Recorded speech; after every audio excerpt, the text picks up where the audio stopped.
अस्सलाम नाजरीन।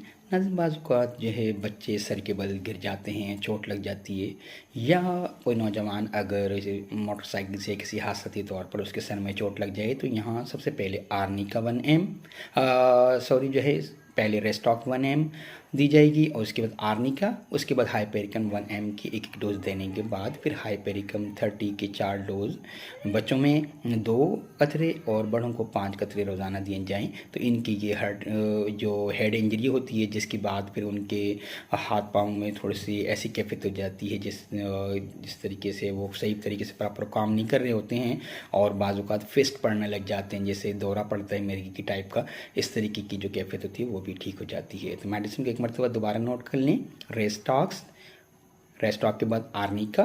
फिर हाइपेरिकम, फिर बाद में हाइपेरिकम 30 की 4 डोज रोज़ाना अगर उन्हें दिए जाएँ तो इंशाल्लाह उनकी ये कैफियत ठीक हो